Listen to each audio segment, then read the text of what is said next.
I mean, as much as I worked and as hard as I worked, maybe I didn't work hard enough or fast enough because I was too late. And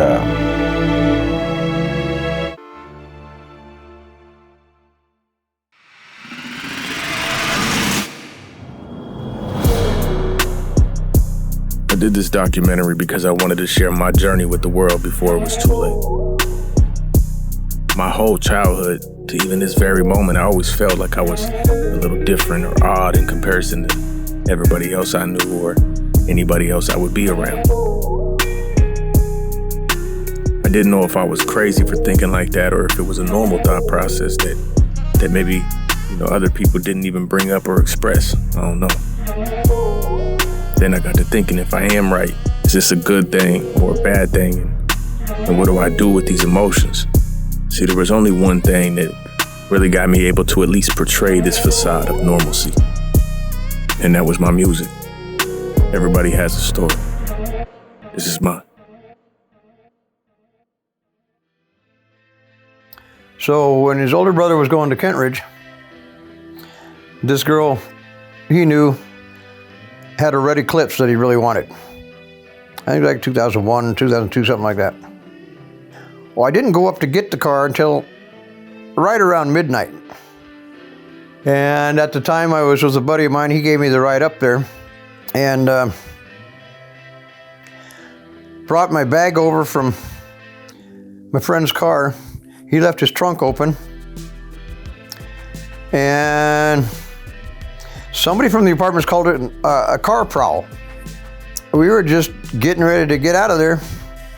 This Kent cop rolls in there like, he thinks we're messing around with this car, but I had the keys in my hand and I put my bag in the back of the car, like under the left, and it had a hatchback, so I put it close to the left tail light because I had a 40 caliber Glock. And after the sergeant disperses everybody, all the cops are leaving, he decides to make one more check in the back of the car. And he finds the bag. In the bag was the gun, the clip, and some money, a bit of money. When I went to court, they wanted to give me like 22 months and I did a year. But in that year, biggest waste of time of my life. But while I was in, Nick wrote a song, Daddy Was a Hustler. This song was pretty cool. I don't know if any of you will ever hear it, but I was pretty proud of him. It touched me, made me cry.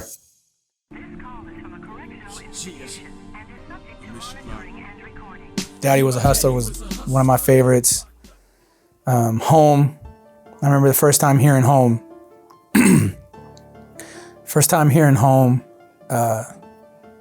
He came down, obviously still doing his music. He put together this song, had a small sample of Michael Bublé's Home in the background, and touched on a lot of issues with our dad, and our mom was still with us at the time. And I remember there was a dude I didn't even know in the hotel room with him, some guy he worked with, I think, and he played Home for me. Man, I cried like a fucking baby. Like 10 minutes, I think I cried on the way home, driving. There's just something about music in general, but his music specifically, when you know that it's affecting you personally.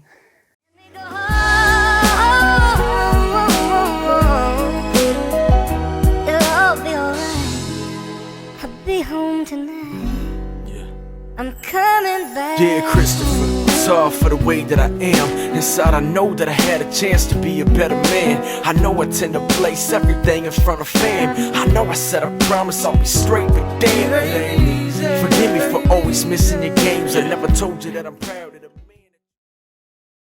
Like, honestly, I've never heard nobody bring up Rain's name in, like, when they be like, oh, they got who's the top 10, who's the top 20, whatever the fuck.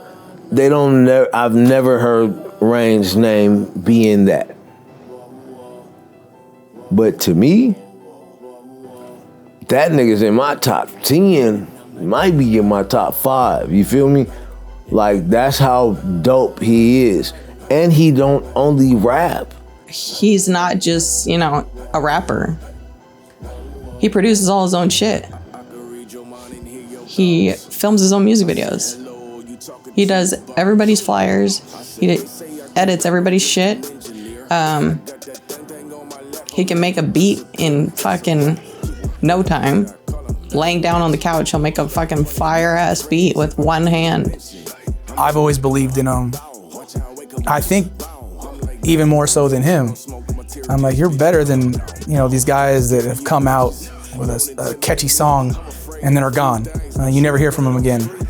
You know, like, fuck, you know, put it out there. Like, more people need to hear it. And I've always thought that. Like I say, his imagination in music is unbelievable. Did a cypher, I want to say it was 2018, and he killed it. Like, no one was fucking with it after that. Like, he, you know, unanimously, everybody was like, yeah, that's the one. When it comes to perfectionism, he's very, very perfectionate about any of his, anything he does. He doesn't try to do anything with low quality. Everything's got to be the top, the best there is. If I didn't know who it was, that shit gives me goosebumps. Every song is him. Everything, you know, he's gonna sprinkle a little club hits, a little summer hits, a little radio joints. But for the most part, this album is just him in music form. Like, it gets deep. The song for his mom, he'll play it for someone and they're like, I have to go call my mom right now. Like, that just made me want to go call my mom and tell her I love her. Like, that's the type of shit he's doing. It's not like booties and hoes and drugs and cars. It's like, I'm gonna get into your skull, into your soul, and make you feel something like real feelings, like real shit. You never thought it was gonna snowball into what it is today, a pyramid. Like, what you want tonight, oh yeah. Said what you got in mind, yeah. Then she told me to slide, oh yeah. So I slide. On my way, I slide. Won't be long, I slide. On my way. Pulled up in the beam, I seen her peeping as I hop out. She look like the type of girl that all the niggas talk about. Hot gal, titties looking like they about to pop out. Top down, riding through the city, got them hot now. Said she tryna see me, so I slid through fast. I can't wait to put my palms on that big huge. So we went across the way and got 2 rooms instead of 1 and constructed a much better studio in general with a much larger sound booth, with a little more technology involved. And that's where he is still today. And, you know, you've built Pyramid Music Group, and it's known all over the place. Like, it's on the radio. Motherfuckers know it in California, you know it in Vegas, you know it in, you know, Arizona, Utah, like Florida, you know. And for him to be able to trust other people to do what he does to keep the business going. Pyramid Music, by the way, takes a bit of trust. Mr. Rain was looking for an engineer, you know what I'm saying?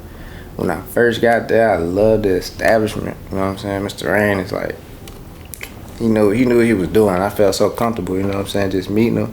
Like, you could tell he had a real big love for music, you know what I'm saying? I look for that overall. It's bigger than money, you know?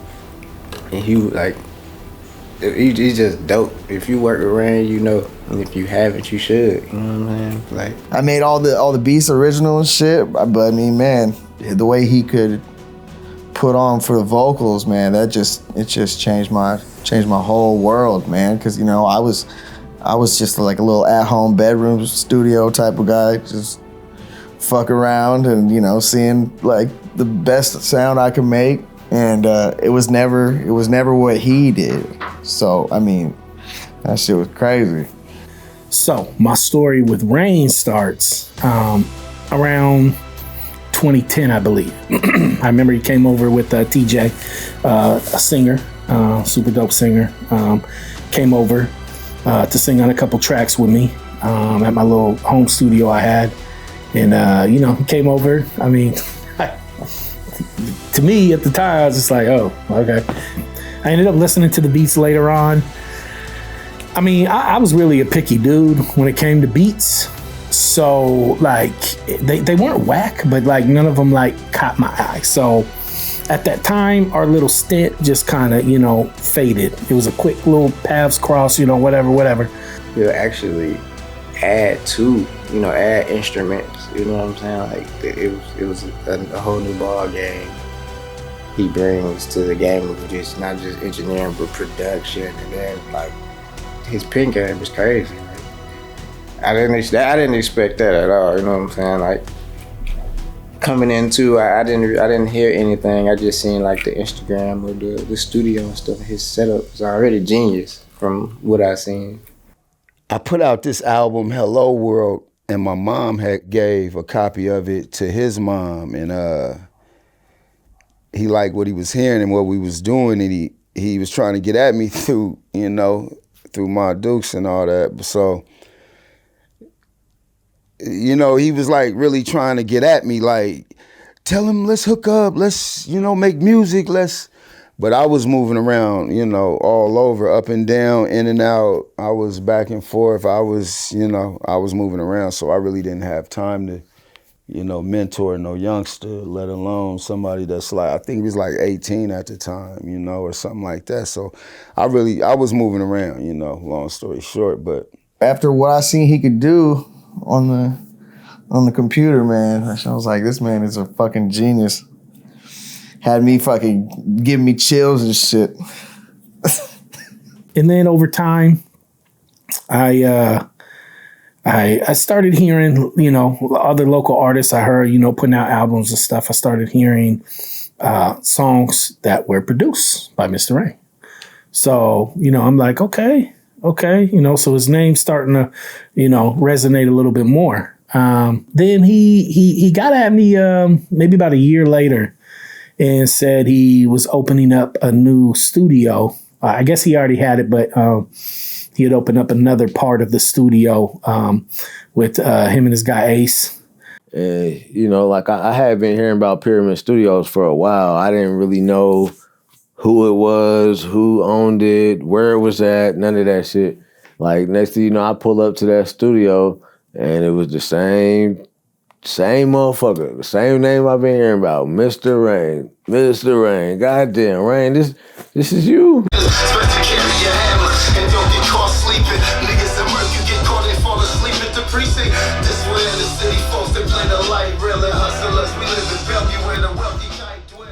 So I'm gonna fast forward to I end up messing around the streets, and I end up getting jammed up, and I had to go on vacation for a minute.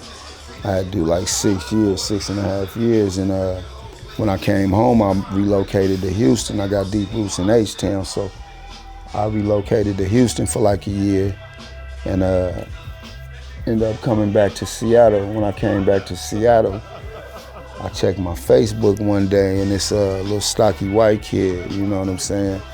And I read the message, and he's talking like he know me, and he mentioned my mom, you know what I'm saying? He mentioned his mom. My mother wasn't gone at the time. His was already gone, though, and, he let me know that. And, the mother lingo, him, mentioning my mom's, I'm an only child, so that kind of touched a spot in me. So, I wanted to see what he's about, but since he's mentioning my mom, I called my mom like, Ma, who is Rain? And she really didn't know, the name Rain, but when I showed her his profile name, she knew the LaPlante. So she was like, oh, that's Robin's son. You remember back when I told you that he was on your music when he was a kid and woo, woo, woo. And oh yeah, okay, yeah. I said, well, he got his shit together now. He got a studio, you know what I'm saying? and he's trying to rock, you know what I'm saying? So she was like, she co-signed it. She was like, do that. That was, his mom was my folks, you feel me? So. Of course, two musical people, we in there from time to time, and sure enough, man, not only does he make music, he fucking raps. And not only does he fucking rap, but he actually raps pretty good, and he's got a dope ass voice. So now I'm like, okay, motherfucker, you trying to hide shit and pretend, but I see you, man. So, now he's like, yo, he didn't want to do the typical, drugs, guns, and all this. He's like, yo, let's get on some real shit. So, the first couple joints we did was some real, loss of life. I know he lost his mom. I lost my father at a young age. So, he wanted to get more like reality with it, because I was a good storyteller on a lot of my music I did. So, so he went ahead and, started dropping some tracks with me. And then, I started just hearing beats. He would start to play, and I'm like, yo, who's that? And he's like, man, that's me. And I'm like, this motherfucker's pretty dope. Like, for real, for real. First of all, I met Rain through my partner BG. He's a mutual friend of ours, and BG, he said, look, I know this white boy, he got heat with the beats, you guys need to plug in. And he kept saying the same shit. He was like, yeah, man, I got my white boy. This is what my nigga BG would used to say. And he finally linked me in. And I went through to his crib. He was like, come on over here. And we went into his little studio area, and he started knocking out some beats, and I got a beat. We bought a beat, and it started off like that. That's how I usually go. It blossomed into me now, probably more like, I'm more, fascinated by his music and his craft than he is mine at this point. You know what I'm saying? So, it just turned into a beautiful thing working with him. And, not only that, man, he's a good friend. Like he's a good dude. I would bet $1 million right now. You can't find not one person walking this earth that's like, fuck Ray. Like, for real. Like, he's a solid dude, keeps it real every time. Will definitely say some shit you don't really like or agree with. But I think that's what makes him a respectable man, is he will truly tell you what he thinks. Especially if you ask him, like, hey, what do you think, bro? He'll be like, yo, it's fucking crap. I think you should start over. Or, yo, why are you doing that? That's stupid. I mean, he won't call you stupid, but I'm just saying, he'll let you know what the real is. That guy, this is a bad motherfucker with them beats, you feel me?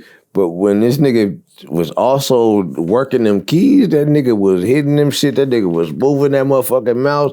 I'm like, God, nigga, okay, I fuck with you, you feel me? So nigga, it was to the point where I was just like, yeah, this is, ever since then, I was like, this is somebody who I am gonna fuck with.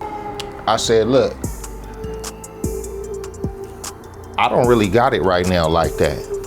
I'm gonna be straight up with you. I don't really got it like that when I'm talking about the money. I know this shit costs a lot, and I know your time is worth a lot. But I got a dream, and I'm pushing, and I ain't gonna be able to do it without some kind of outlet like this. And he said to me, it's nothing.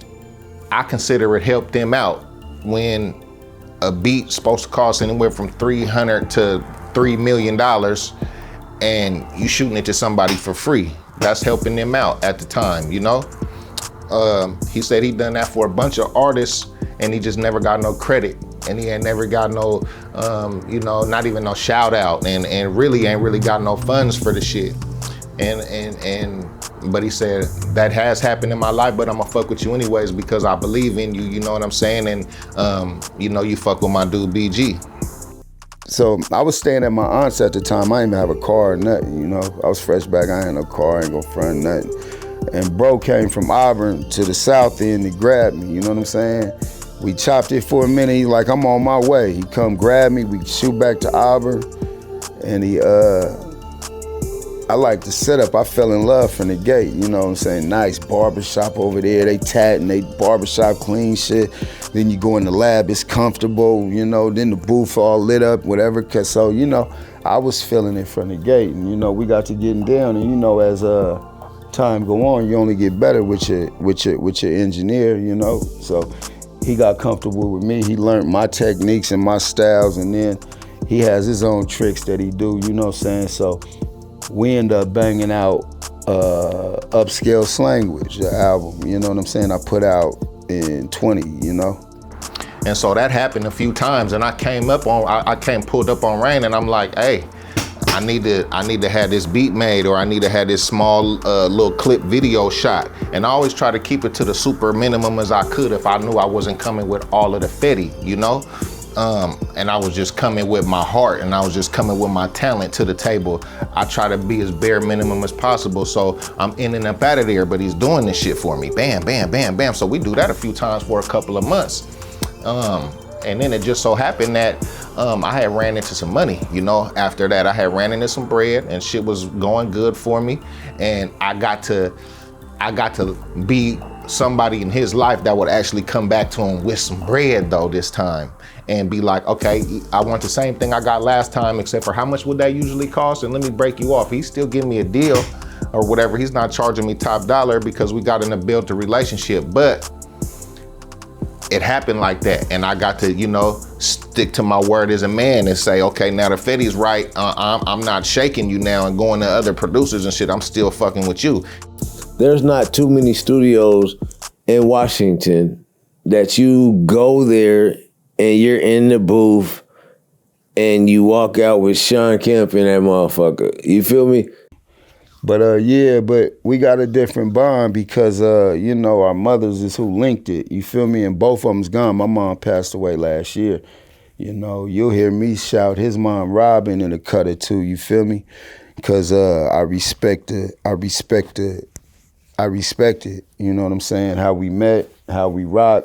You know, how he got me, I got him. It's nothing, man. That's little bro for real. Like, you feel me? Like, that's really my little brother on that. I mean, you know, I really rock with dude, you know. I rock with that pyramid thing, you know. Them dudes are some solid individuals over there, so. Team solid. Everything is solid. I consider Rain a friend, you know, beyond producer and beyond all them other titles and hats that you wear in the music game, because you ain't never just one. You ain't never just one. I ain't gonna say never, never say never, but most of the time you ain't just one. If you becoming successful, you got a bunch of shit you doing, and Rain is one of them. And he'll make you a beat, and he'll rap you a verse, and he'll knock you out an album cover, and he'll set you up a show, and you know, and he'll come, and that's just music, you know, that's just music. His mom had passed not too long before my mom had passed, right? And man, like I literally had just got back. I went to go, my mom was staying with my sister in South Carolina. I had just came back from visiting her. She was on her deathbed, and you know, her kidneys was failing. She was literally like, it was one of those situations where nigga had to pull the plug and had to sit with her, and you know, all that type of shit. Like, it's not like I was literally fucked up. Next thing you know, I'm sitting here, you know, getting my shit together, and then I look outside, and I'm like, this nigga car this nigga done like pulled up in front of my shit. You feel me? I'm like, what the fuck is this nigga pulling up in front of my house for? I'm still thinking like maybe he know my next door neighbor or something like that. It's just my mind's just like, I don't know. I'm tripping. You feel me? So I'm walking down there, and I'm like, shit, this is my nigga here in front of my house. I'm about to go tell him, hey nigga, you know I stay right here, right? You feel me? And then I'm about to go help him get whatever he got going on. I'm helping him get the shit out, and I'm just looking like, nigga, where are we taking this shit? You feel me? I'm thinking like maybe we going, maybe you know my next door neighbors or something. You know what I'm saying? Maybe they're your cousins and I didn't know. You feel me? They kind of look like you, nigga. You know what I'm saying? But you know, so I'm just like, you know, I grabbed the shit, and then next thing you know, he started walking the shit towards my house, and I start walking it in too. I'm like, nigga, like what? All right, well, what are we doing? And so this nigga literally had put the work in and reached out to my girl, figured out where I live, and next thing you know, this nigga's bringing groceries, liquor, everything in, and literally told me that one of his partners had lost, I think it was their mom or something, they lost somebody, and they did that for him. And he wanted to basically pay it forward and do it for me. And to this day, that's the single greatest, dopest, whatever words you want to put. It's hard for me to talk about it to this day because that's one of the best things that anybody's ever did for me in my life. Birthdays, Christmas and shit, I don't really broadcast too much and I don't need to throw no parties and shit, but Rain had happened to know that it was my birthday and he said, man, yeah, come on, man. What you mean? You took me out on my birthday, I'm taking you out on yours. And you know, he had the homie Macintosh come through with him and shit, and I was surprised. He now runs one of the most popular recording studios in the state. And he's a really good engineer. Man, really had a liking to Rain in the studio. And, X-Rated for me, which a lot of guys in this Northwest region, was like, man, X-Rated is dope. We grew up listening to him and Brother Lynch. So, to have like an icon, a legend, street level, legend, to have him in there and just fucking with the whole Pyramid family like that was dope. But that's what Rain does. My name is Honoré Vashon Brown, also known as X-Rated.